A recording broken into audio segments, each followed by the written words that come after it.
햇볕을 쬐는 것과 대상포진을 예방하는 것이 무슨 상관이 있나라고 생각할지 모르겠지만 면역력을 높여주는 비타민 D는 대부분 햇볕을 쬐야만 합성이 이제 가능해집니다. 그래서 우리가 하루에 20분에서 30분 정도 햇볕을 쬐면 우리 몸속에 비타민 D가 이제 증가하게 되고요. 면역력이 높아지는 거죠. 결국 대상포진을 예방할 수 있게 된다고 합니다. 대상포진을 예방하는 또 다른 방법이 있어요. 햇볕을 쬐는 것 말고도. 뭘까요, 여러분? 이건 억지로라도 이것을 해야 된대요. 웃는 거예요. 억지로라도 웃는 거예요. 하루에 20분에서 30분 정도 햇볕을 쬐면 비타민 D가 증가해서 대상포진을 예방할 수 있다고 하는데, 억지로라도 기쁘게 웃는 것을 하루에 1분에서 많게 5분 정도만 하면 우리 안에 면역력을 굉장히 높일 수 있다고 해요. 우리 몸 안에 이제 우리가 1분 이상을 웃을 때 NK 세포가 증가한다고 해요. NK 세포는 이제 자가 치유 세포예요. 그래서 우리 한 1분 정도 웃을 때 우리 몸속에 있는 자가 치유 세포 NK 세포가 한 5시간에서 6시간 정도를 활동한다고 해요. 최소 1분 잡고요. 1분 웃을 때 6시간 정도 NK 세포가 활동한다고 하면 하루에 우리는 몇 시간 주기로 웃어야 될까요? 6시간 주기로 4번만 웃으면 24시간 동안 NK 세포가 우리 몸 안에서 활성화되는 거죠. 어린아이들은 한 300번 하루에 웃는다고 해요. 여러분 하루에 몇 번 웃죠? 우리 하람이는 하루에 한 200번에서 300번 웃는 거예요. 예. 여러분 몇 번 웃죠? 우리 이제 시우도 한 200번에서 300번 웃는 거예요. 우리 한송이 자매가 이제 3월 8일이면 이제 출산을 하게 되는데, 출산하게 되는 어뚱이도 하루에 200번에서 300번 이제 웃게 되는 거예요. 근데 여러분 몇 번이나 웃죠? 하루에? 한 4번에서 한 10번 웃는다고 해요. 우리 어른들은요. 어른들은 웃는 숫자가 이렇게 상대적으로 이제 적죠. 그래서 억지로라도 기쁘게 웃으면 우리 안에 있는 NK 세포가 5시간에서 6시간 동안 우리 몸 안에서 활동을 한다고 합니다. 기뻐서 웃는 것도 좋지만 그냥 억지로라도 기쁘게 웃는 거예요. 우리의 뇌는 실제로 웃는 것과 가짜로 웃는 것을 잘 구별하지 못합니다. 뇌는 가짜 웃음, 진짜 웃음을 구별하지 못하는 거예요. 그래서 억지로라도 크게 기쁘게 웃으면 우리의 뇌는 뭔가 좋은 일이 생겼나 보다 하고서 NK 세포를 막 만들어내기를 시작하는 거죠. 그래서 우리가 진짜 기뻐서 웃을 때 효과가 100%라고 한다면 가짜로 억지로 그냥 웃을 때 우리가 기대할 수 있는 효과가 자그마치 90%래요. 엄청나죠. 진짜 기뻐서 웃을 때 100%인데 근데 기쁘지 않는데 억지로 가짜로 웃어도 이 효과의 90%까지 볼 수가 있다고 합니다. 그럼 어떻게 되겠어요, 여러분? 억지로라도 웃어야죠. 다 같이 한번 웃어보겠습니다. 준비 시작하면 웃는 거예요. 자, 준비 시작. 우리 학생들 쑥스러워서 우리 학생들은 이렇게 웃어요. 하하하 이렇게 운단 말이에요. 이런 걸로는 NK 세포가 안 만들어져요. 이 NK 세포 자가 치유 세포는요, 음파로 뇌가 진동할 때 만들어지는 거예요. 우리가 소리를 내서 하하하하 이렇게 박장대소를 하잖아요. 이 소리의 진동이 뇌를 흔들어요. 그때 뇌가 뭔가 좋은 일이 벌어졌나 보다라고 착각을 일으키고 자가 치유 세포를 막 만들어내는 거예요. 그러니까 적당히 하하하하 이런 건 안 된다는 거예요. 크게 박장대소. 다 같이 한번 해볼까요? 시작. 하하하하하 이 정도 1분을 웃으면 뇌가 진동을 해서 막 세포를 막 만들어낸다는 거죠. 근데 진짜 제가 이거 말씀 준비하면서 많이 웃어봤거든요. 웃으니까 진짜로 웃겨요. 안 웃긴데 웃으니까 진짜로 웃기더라고요. 그래서 억지로라도 계속 웃으면 웃을수록 진짜 웃음이 계속 나요. 제가 이 말씀을 준비하면서 전 차를 멀리 세우거든요. 저 멀리에다. 저 멀리 세우고서 이제 교회까지 걸어오는 거 도로변에서 이렇게 막 걸어오면 사람들이 막 쳐다봐요. 근데 처음에는 이제 억지로 웃는데 이게 웃다 보니까 이게 진짜 웃음이 되는 거예요. 그래서 제가 야, 오래 살겠구나. 막 이런 생각을 하면서 이제 교회까지 이제 걸어오죠. 이렇게 억지로 해도 90%의 효과. 웃기만 해도, 기쁘게 웃기만 해도 우리의 몸이 더 건강해지는 거예요. 이게 억지로라도 웃으면 우리의 몸이 더 건강해집니다. 몇 가지 더 살펴봤어요. 우리가 억지로라도 기쁘게 웃을 때 어떤 일이 벌어지는가. 첫 번째는 건강해진다는 거예요. 두 번째 나누고 싶은 건 성공할 확률이 많아져요. 아니 억지로라도 기쁘게 웃잖아요. 그러면 나의 성공을 나와 더 가깝게 만든다는 거예요. 적게 웃는 사람은 성공할 가능성이 적어지고요. 많이 웃는 사람은 성공할 가능성이 많아진다. 이게 과학적으로 이제 데이터로 이제 나와 있다고요. 왜냐하면 사람이 웃으면 스트레스가 풀어져요. 사람이 웃으면 긴장이 완화돼요. 사람이 웃으면 놀랍게도요, 자신감이 올라간대요. 그래서 어떤 사람들은 야 이거 힘들다 어렵다 할 수 없겠다라고 할 때 억지로라도 하하하하 웃잖아요. 그러면 자신감이 올라간다는 거예요. 남들은 할 수 없다 힘들다 어렵겠다고 할 때 자신감이 생기고 긴장이 풀어지는 그 사람은 도전할 수 있는 도전력이 생기고요, 전진할 수 있는 돌파력이 생겨서 남들은 할 수 없다 힘들겠다 어렵겠다 해서 포기할 때 이 사람은 도전한다는 거예요. 그래서 성공할 가능성이 더 많아진다는 거죠. 억지로라도 웃고 억지로라도 기뻐할 때 이런 일이 벌어진대요. 우리 청년들을 위해서 준비했어요. 이거는 세 번째, 우리가 억지로라도 기쁘게 웃잖아요. 어떤 일이 벌어지냐면 좋은 사람을 만날 확률이 높아진대요. 좋은 아가씨를 만날 확률이 높아지는 거예요. 좋은 남자를 만날 확률이 높아지는 거예요. 생각해 보세요. 여러분 같으면 항상 인상 쓰고 얼굴 찌푸리고 있는 그 사람 만나고 싶겠어요? 아, 저 사람 뭐 좋은 일이 있으면서 항상 맑고 밝고 긍정적이고 환하게 웃고 있는 사람 만나고 싶겠어요? 여러분 누구와 함께 하고 싶겠어요? 우리 형제들 항상 인상 쓰고 얼굴 찡그리고 막 화내고 짜증내고 막 투덜투덜하는 자매 만나고 싶으세요? 아니면 항상 밝고 온화하고 이런 자매 만나고 싶어요? 우리 형제들 어때요? 우리 형제들은 막 찌르고 막 스트레스 주고 막 괴롭히고 미워하고 막 짜증내고 막 인상 쓰고 있는 그런 자매 만나고 싶으세요? 아니면 참 따뜻한 이런 사람 만나고 싶으세요? 우리 사람도 미소 짓고 웃는 사람 만나고 싶어 하잖아요. 그래서 억지로라도 기쁘게 웃잖아요. 좋은 사람을 만날 수 있는 가능성이 높아진다고 해요. 좋은 에너지는 좋은 에너지를 끌어당기는 힘이 있습니다. 웃음은 웃음을 만난다고 해요. 우리가 웃잖아요. 우리가 기뻐하잖아요. 또 다른 웃는 사람, 또 다른 기뻐하는 사람, 또 다른 긍정의 에너지를 가지고 있는 사람을 만나게 될 가능성이 높아지는 거예요. 우리 청년 여러분, 네. 좋은 배우자를 위해서라도 얼굴에 인상을 펴시고 기쁘게 아주 활력 있게 웃음을 터뜨리시기를 주님의 이름으로 축복합니다. 이게 그냥 성경 얘기 아니고요, 그냥 몸의 얘기예요. 사람의 몸이 이 정도라고요.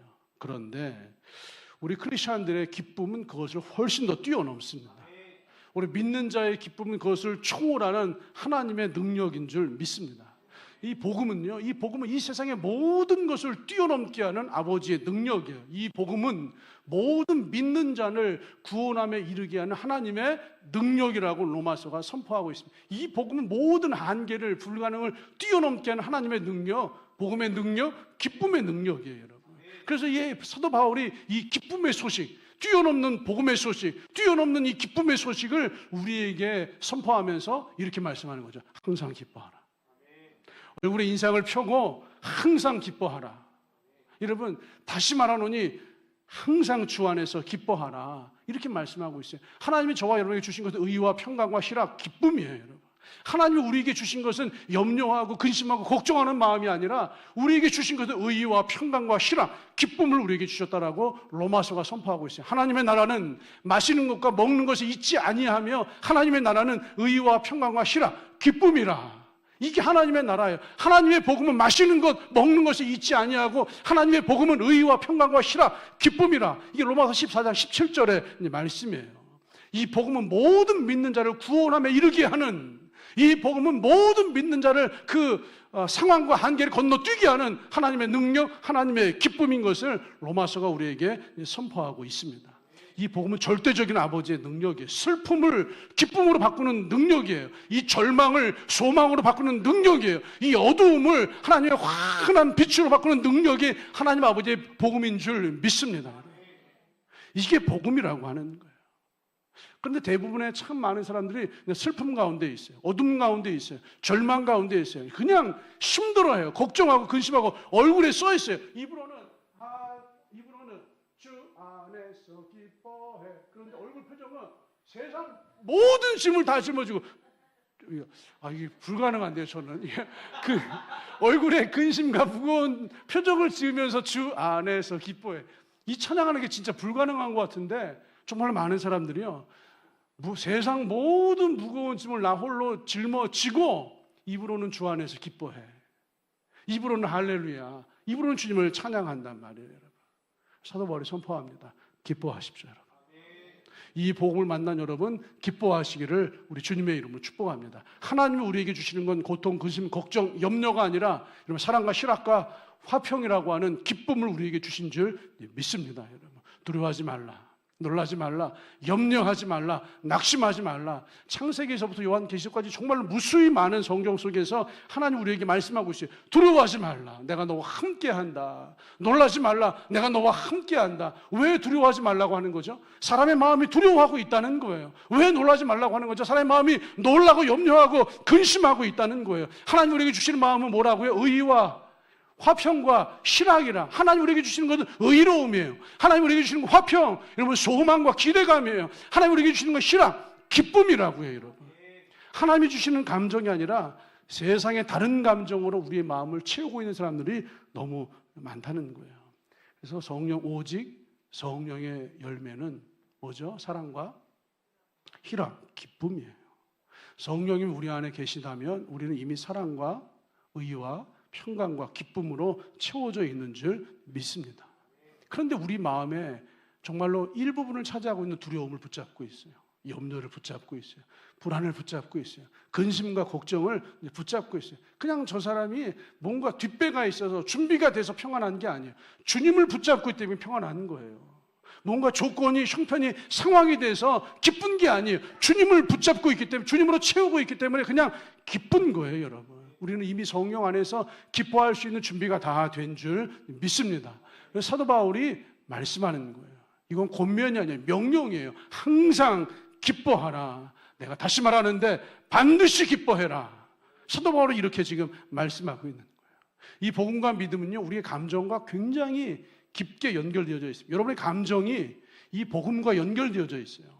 여러분의 감정이 이 믿음의 세계와 연결되어져 있다고요. 감정 자체가 복음은 아닙니다. 감정이 기쁘고 감정이 좋은 것이 그게 믿음이 좋은 것은 아니에요. 감정적으로 예배 시간에 뜨겁고 눈물을 흘리고 정말 감정적으로 크게 웃을 수 있어요. 이게 물론 믿음은 아닌데 놀랍게도요, 이게 믿음은 아니지만 믿음이 우리의 감정과 연결되어 있는 건 사실이에요. 믿음이 있는 사람은 정말로 지금 상황적으로 낙심하고 절망하고 두려워하고 걱정해야 되는 그 상황 가운데 믿음이 있는 사람은 그 감정이 평안해요. 여러분 상황적으로 조건적으로 지금 염려하고 뒤로 물러가고 무서워하고 불안해야 되는데 믿음이 있는 사람은 그 상황 속에서도 소망이 있고 기쁨이 있고 희락이 있어요, 여러분. 그래서 감정이 좋은 것이 믿음은 아니지만 우리의 믿음이 감정과 연결되어져 있는 것은 분명한 사실이에요. 특별히 하나님은 여러분의 감정을 굉장히 주의해서 보십니다. 어떤 일을 할 때 여러분 어떤 마음, 어떤 감정을 하느냐는 매우 중요한 문제예요. 예배를 드릴 때 여러분 어떤 감정으로 예배를 드리느냐, 봉사를 할 때 어떤 감정으로 봉사를 하고 있느냐, 예물을 드리고 섬길 때 어떤 마음, 어떤 감정으로 예물을 드리고 섬기고 있느냐, 이건 하나님이 굉장히 중요하게 바라보시는 하나님의 포인트예요, 여러분. 어떤 마음으로 예배를 드리냐에 따라서 하나님이 받으시는 예배가 될 수도 있고 받지 않으시는 예배가 되기도 합니다. 어떤 마음, 어떤 감정을 가지고 있느냐에 따라서 이 사람의 믿음의 행위인지 영적인 행위인지 아닌지를 주님께서 가늠하신다는 거예요. 여러분 어떤 감정으로 지금 예배하고 계세요? 어떤 마음으로 주님께 드리고 계세요? 어떤 감정, 어떤 마음으로 주님을 섬기고 계세요? 그 마음과 감정의 상태가 하나님이 받으실지 받지 아니하실지를 결정하게 된다는 거예요. 그 마음과 감정이 영적인 것인지 영적이지 않은 것인지를 결정하게 된다는 거예요. 그래서 우리의 감정은 생각보다 굉장히 중요한 문제예요. 그러니 사도 바울이 선포하는 거죠. 항상 기뻐하십시오. 여러분의 감정과 마음을 기쁨으로 채우십시오. 반드시, 내가 다시 말하는데 반드시 기뻐하십시오. 여러분의 마음을 아버지의 기쁨의 감정으로 채우십시오. 그것을 하나님이 받으십니다. 기뻐하는 마음으로 드리는 그 예물을 받으시고, 기뻐하는 마음으로 드리는 그 예배를 받으시고, 기뻐하는 마음으로, 자원하는 마음으로 드리는 그 모든 섬김을 하나님이 받으시고 하나님도 기뻐하십니다. 그러니 반드시 여러분 주 안에서 기뻐하십시오. 이게 사도 바울의 선포예요, 여러분. 그런데 사실 살다 보면 솔직하게 살다 보면 기뻐할 수 없는 상황이 얼마나 많아요, 여러분. 기뻐하라, 주 안에서 기뻐하라. 다시 말하는데 반드시 기뻐하라 이렇게 말씀하는데 경제적으로 어렵잖아요. 자녀가 속을 썩이잖아요. 자녀만 속 썩이잖아요. 부모도 막 속 썩이잖아요, 여러분. 건강에 문제가 막 생기잖아요. 우울하고 불안하고 정신적으로 심령적으로 참 복잡하고 어지러운 문제가 막 생겨요. 막 불안이 일어나고 분노가 치밀어 오르고 화가 나고 이런 상황에서 어떻게 기뻐하냐고요. 이 감정이 그냥 다스려지지가 않아요. 어떻게 기뻐할 수 있느냐고요. 하나님 말씀하세요. 나는 지금 너에게 네가 어떤 조건을 가지고 있느냐를 물어보는 게 아니다. 나는 네가 지금 기뻐할 만한 조건을 가지고 있느냐를 지금 전문가만 그걸 물어보는 게 아니다. 그냥 기뻐하라 이거예요. 경제적으로 어렵지만 기뻐하라 이거예요. 사업이 망했어도 기뻐하라 이거예요. 질병이 들었어도 기뻐하라 이거예요. 자녀가 어려워도 기뻐하라 이거예요. 너의 삶에 문제가 생겼어도 기뻐하라 이거예요. 핍박을 받아도 기뻐하라. 누가 너를 무시하고 인정하지 않아도 그냥 기뻐하라 이거예요. 너의 조건을 내가 물어보는 것이 아니라 항상 기뻐할 것을 주님께서 명령하시는 거예요. 우리의 조건이 아니에요, 여러분. 그냥 항상 반드시 기뻐해야 한다. 이걸 지금 주님께서 우리에게 명령하시는 거예요. 사도 바울을 보세요. 로마의 감옥에 갇혀 있을 때 빌립보서 말씀 기뻐하십시오. 항상 기뻐하십시오. 이걸 사도 바울이 편지로 쓴 거예요. 처음에 감옥에 갇혔을 때, 자, 이제 2부 예배 시간, 1부 예배 시간에도 말씀드렸는데 처음에 감옥에 갇혔을 때는요. 어쩌면 좋았을지도 모르겠어요. 야, 이런 일이 나에게 또 벌어지는구나. 예전에 빌립보에서 복음 증거하러 들어갔다가 진짜 복음 전하고 귀신을 내쫓고 병자를 고치고 아버지의 은혜를 선포한 일 뿐이었는데 억울한 2명을 뒤집어 쓰고 감옥에 갇혔어요. 얻어 터지고 지하 침침한 감옥에 갇혔어요. 그날 밤 바울과 실라가 찬양했잖아요. 그날 밤 바울과 실라가 감옥에서 기도했잖아요. 여러분, 지진이 일어나고 땅이 흔들리고 옥문이 열리고 간수장이 예수 믿고 그의 모든 가족이 구원받아서 빌립보 지역의 교회가 세워지는 엄청난 역전의 드라마가 그 빌립보 감옥에서 일어났다고요. 사도 바울이 로마에 들어오자마자 이 로마라고 하는 땅을 위해서 사도 바울이 얼마나 애를 썼어요. 로마라는 땅에 들어와서 복음을 증거하기 위해서 정말로 풍랑의 위협을 돌파했고요. 정말로 산적과 도적대의 위협을 돌파했고요. 독사에게 물려서 죽을 위협을 돌파했고요. 정말로 나를 죽이려고 작정하고 달려드는 유대인 무리들의 그 위협을 돌파하고 겨우겨우 돌파하고 또 승리해서 로마라고 하는 이 땅에 들어온 거예요. 그래서 이제 하나님 어떤 승리의 드라마를 써 가시겠냐고요. 이런 기대감으로 로마에 들어왔는데 그냥 감옥에 갇혀버리는 거예요. 감옥에 갇히는 순간 역시 하나님은 이렇게 일하시는구나.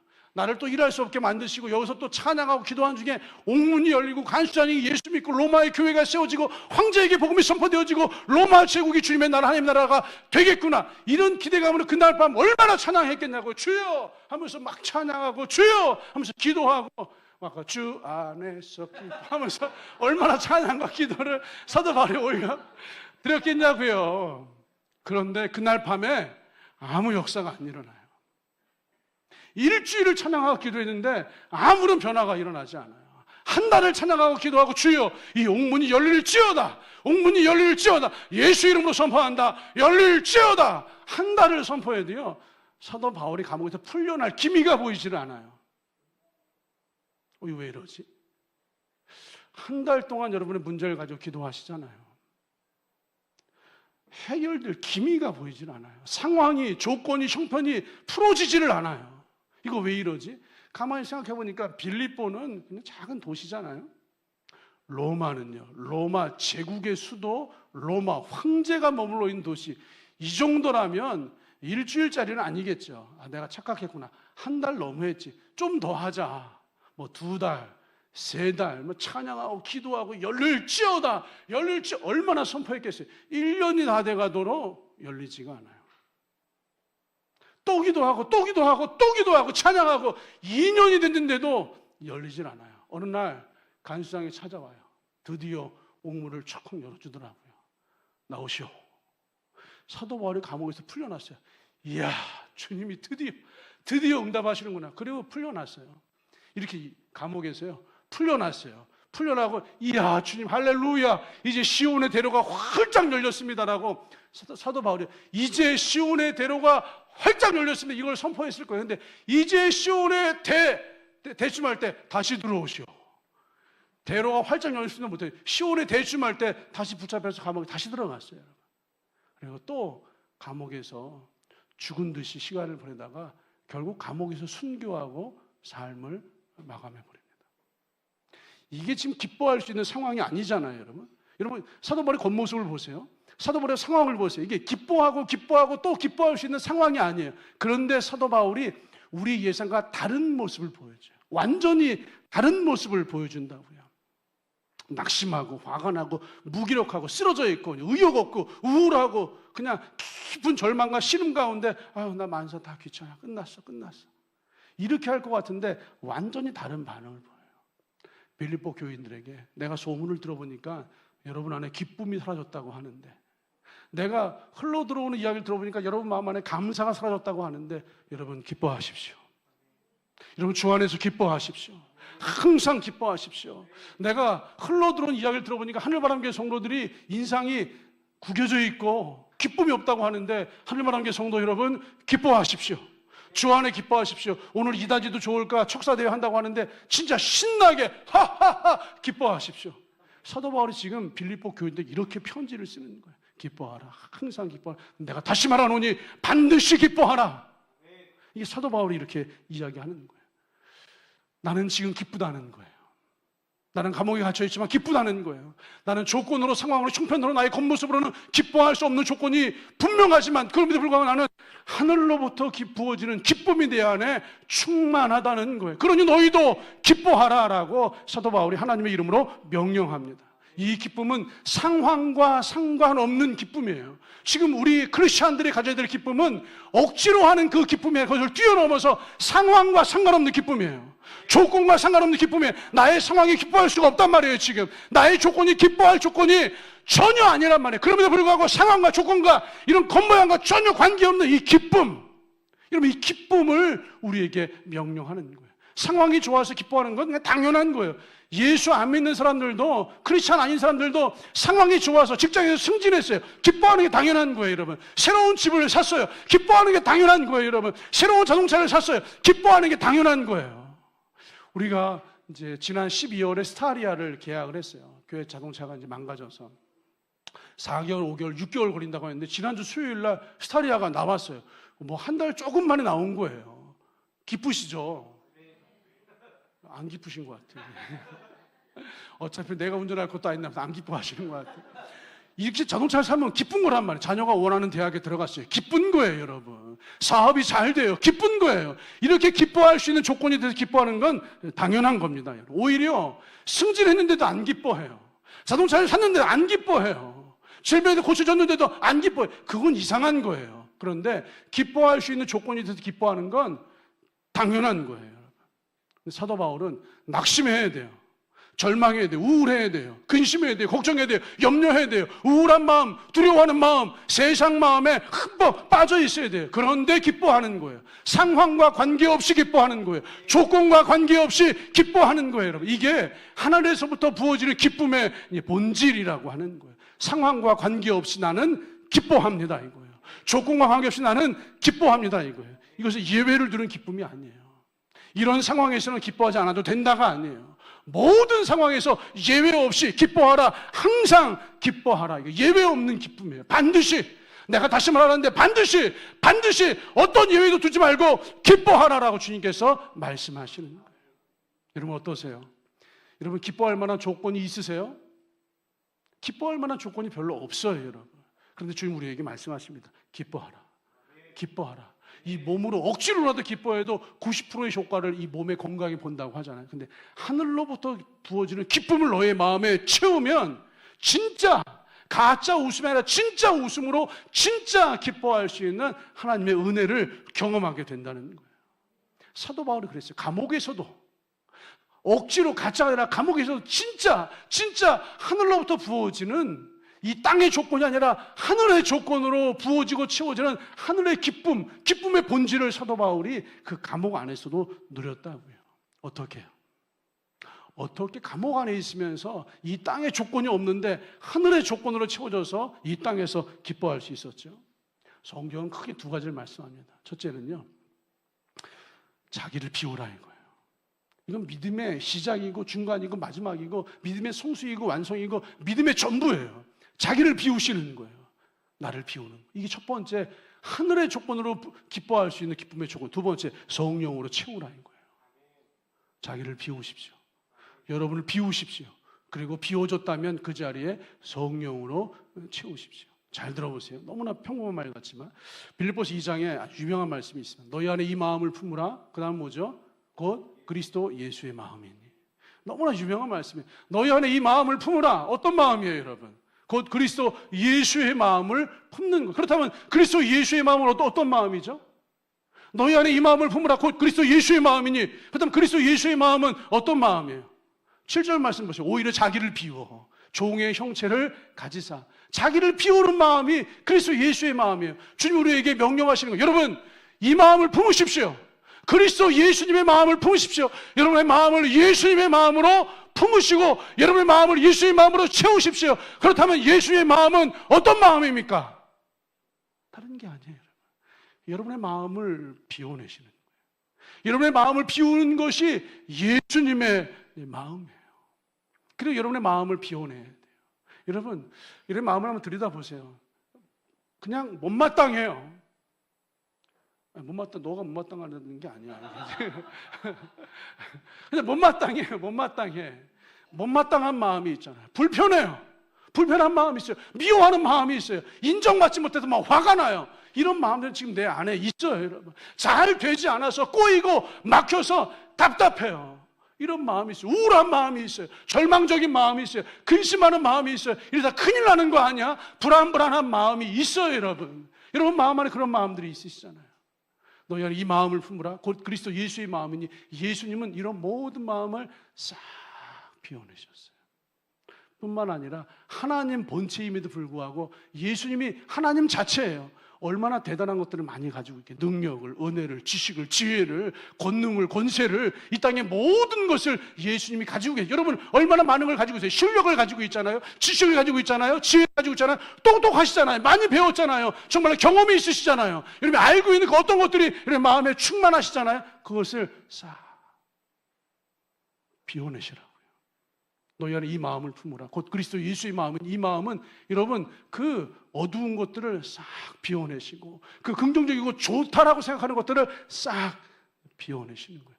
이걸 비우지 않는 한 채워지지 않습니다. 이 채움의 원리는 첫째, 무조건 비우시는 거예요.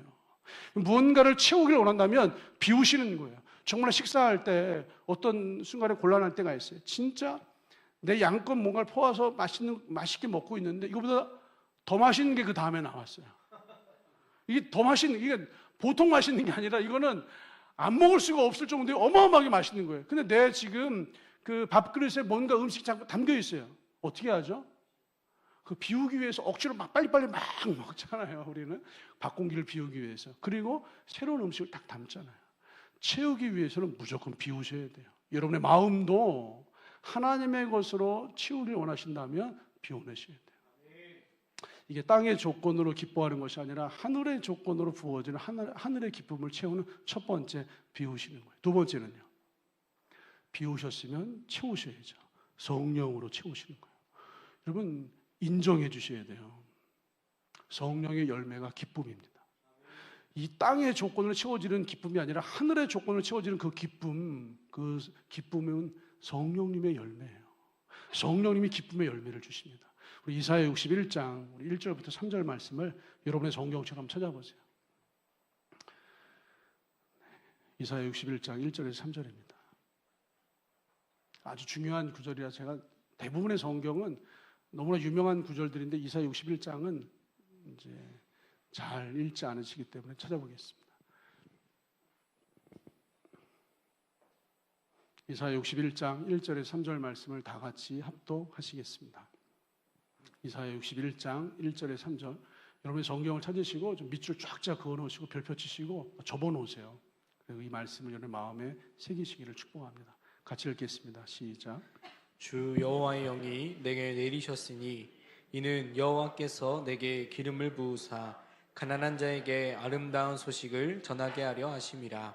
나를 보내사 마음이 상한 자를 고치며 포로된 자에게 자유를, 갇힌 자에게 노임을 선포하며 여호와의 은혜의 해와 우리 하나님의 보복의 날을 선포하여 모든 슬픈 자를 위로하되 무릇 시온에서 슬퍼하는 자에게 화관을 주어 그 죄를 대신하며 기쁨의 기름으로 그 슬픔을 대신하며 찬송의 옷으로 그 근심을 대신하시고 그들이 의의 나무 곧 여호와께서 심으신 그 영광을 나타낼 자라 일컬음을 받게 하려 하심이라. 아멘. 아멘.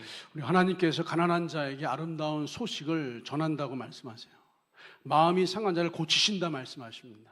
포로된 자에게 자유를 주신다 말씀하시고 갇힌 자에게 노임을 준다라고 말씀하십니다. 모든 슬픈 자를 위로하시고 슬픔을 기쁨의 기름으로 바꾸신다라고 주님께서 정확하게 말씀하세요. 언제 그렇게 하신다는 거예요? 언제 갇힌 자에게 자유를 주시고 언제 모든 슬픔을 기쁨의 기름으로 언제 바꾸신다는 거예요? 여호와의 영이 1절 여호와의 영이 내게 내리셨으니 여호와의 영이 내게 임할 때 주의 성령이 나에게 부어질 때 그렇게 된다는 거예요. 주의 성령으로 나의 마음이 채워질 때 슬픔이 기쁨으로 바뀐다는 거예요. 주의 성령이 나에게 채워질 때 가난한 자에게 아름다운 소식이 선포된다는 거예요. 주의 성령이 나의 마음에 채워지고 충만할 때 포로된 자가 갇힌 자가 자유를 은혜를 얻게 된다는 거예요. 그래서 성경은 오직 성령의 열매는 사랑과 희락, 기쁨이라고 선포하고 있어요. 모든 슬픔이 변하여 기쁨이 되기를 주님의 이름으로 선포합니다. 이 하늘의 조건으로 하늘의 기쁨을 누리시길 원하신다면 비우시고 주의 성령으로 채우시기를 우리 주님의 이름으로 축복합니다.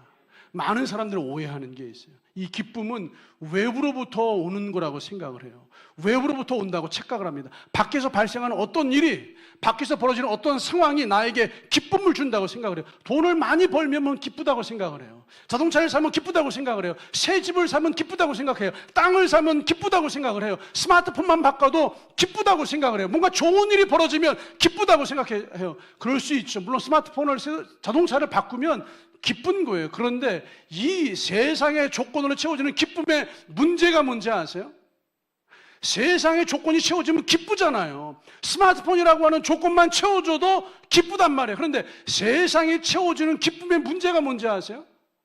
잠깐뿐이라는 거예요. 잠깐만 기쁜 거예요. 항상 기뻐하라 말씀하시잖아요. 항상 너의 마음을 기쁨으로 채우라라고 말씀하시는데 항상 너의 마음을 하늘의 기쁨으로, 하늘의 조건으로 채울 것을 명령하는데 세상의 조건으로 채워지는 기쁨은 그 일이 잘 될 때 잠깐, 일시적으로, 한시적으로 그 잠깐이 지나고 나면 또다시 우리의 마음은 우울해져요. 그 잠깐이 지나면 또다시 우리의 마음은 힘들어져요. 지난주 수요일 날 스타리아를 샀어요. 주차를 해놨어요.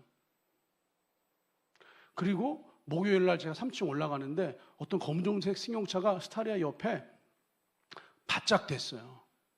보니까 이 사이드 밀러가 접히지 않은 거 보니까 사람이 내리지 않고 있는 것 같아요. 못 올라가겠더라고요.